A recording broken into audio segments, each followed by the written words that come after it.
West Bengal state university fifth semester NEP philosophy general স্টুডেন্টদের জন্য এই ভিডিওটি আমি বানিয়েছি। তো তোমরা যারা এবার পরীক্ষা দেবে তোমাদের জন্য আমি বেশ কিছু 2 মার্কসের কোয়েশ্চেন, 5 মার্কসের আর 10 মার্কসের কোয়েশ্চেন লাস্ট মিনিট সাজেশন হিসেবে দেখিয়ে দেবো। তো 2 মার্কসের কোয়েশ্চেনগুলো আগে দেখে নাও। পরিবেশ নীতিবিদ্যা বলতে কি বোঝায়, গভীর বাস্তু সংস্থান কি, অমানুষ কেন্দ্রিকতাবাদ কি, ভূমি নীতিবিদ্যার প্রবক্তাকে, এই বিষয়টি অর্থাৎ ভূমি নীতিবিদ্যার বিষয়টি কোন গ্রন্থটিতে প্রথম পাওয়া গিয়েছিল, সেই গ্রন্থটির নাম, কৃপা হত্যা বলতে কি বোঝায়, ঐচ্ছিক কৃপা হত্যা কি, নিষ্ক্রিয় কৃপা হত্যা কি, মানবাধিকার কাকে বলে, এমিল দুরখাইম এর দ্য সুইসাইড গ্রন্থে কয় প্রকারের আত্মহত্যার কথা উল্লেখ করা হয়েছে, আত্মহত্যার বিপক্ষে যুক্তি, কৃপা হত্যা ও হত্যার মধ্যে পার্থক্য, অহংবাদী আত্মহত্যা কাকে বলে, প্রাণী হত্যার বিপক্ষে যুক্তি, কয়েকটি অধিকারের নাম বলো যেগুলি মানবাধিকার, অধিকার ও মানবাধিকারের মধ্যে পার্থক্য, মানবাধিকারকে কোন অর্থে সার্বজনীন বলা যায়। তারপরে রেডি করবে মানবাধিকার কেন জন্মগত অধিকার, আদর্শনিষ্ঠ নীতিবিদ্যা ও ফলিত নীতিবিদ্যার মধ্যে পার্থক্য, ব্যবহারিক নীতিবিদ্যা কাকে বলে, নীতিবিদ্যা ও ব্যবহারিক নীতিবিদ্যার মধ্যে পার্থক্য, কান্ট কেন নৈতিক দৃষ্টিকোণ থেকে আত্মহত্যাকে অনৈতিক বলেছেন। তারপর রেডি করবে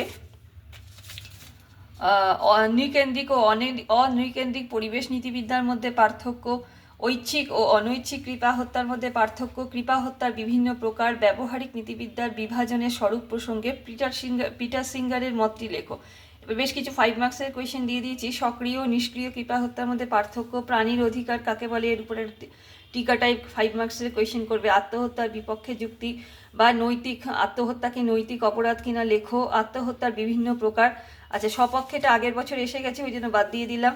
গভীর ও অগভীর বাস্তু সংস্থানের মধ্যে পার্থক্য, গভীর বাস্তু সংস্থান কাকে বলে। এবার 10 মার্কসের জন্য বেশ কিছু ইম্পর্টেন্ট কোয়েশ্চেন দিলাম। দেখো, মানবাধিকার কাকে বলে, এর বৈশিষ্ট্য, নৃকেন্দ্রিক অনিকেন্দ্রিক পরিবেশ নীতিবিদ্যার মধ্যে পার্থক্য, কৃপা হত্যা কাকে বলে, এর প্রকারভেদগুলি লেখো। পরিবেশ কাকে বলে, এই প্রসঙ্গে পরিবেশগত নীতিবিদ্যার স্বরূপ লেখো।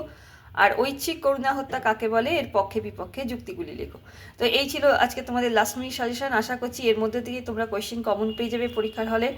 আর তোমাদের যাদের এখনও পর্যন্ত এই নোটগুলো রেডি হয়নি, তো তোমরা যারা মনে করছো যে তোমাদের প্রাইভেট টিউশন দরকার বা অনলাইনে তোমরা নোটসগুলো পেতে চাও, তো তোমরা আমার হোয়াটসঅ্যাপ নাম্বার 8697036324 এই নাম্বারে আমার সঙ্গে কিন্তু হোয়াটসঅ্যাপে যোগাযোগ করতে পারো।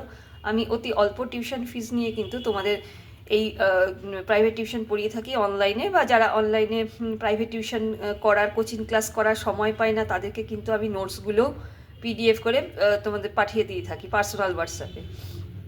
তো 2 মার্কস, 5 মার্কস, 10 মার্কসের কোয়েশ্চেন যেটাই হোক না কেন, যদি তোমাদের মনে হয় তোমাদের নোটস লাগবে, তো তোমরা আমার সঙ্গে অবশ্যই যোগাযোগ করে নেবে। আমি অতি অল্প টিউশন ফিস নিয়ে কিন্তু তোমাদের যত্ন সহকারে এই জেনারেলের সাবজেক্টগুলো পড়িয়ে থাকি।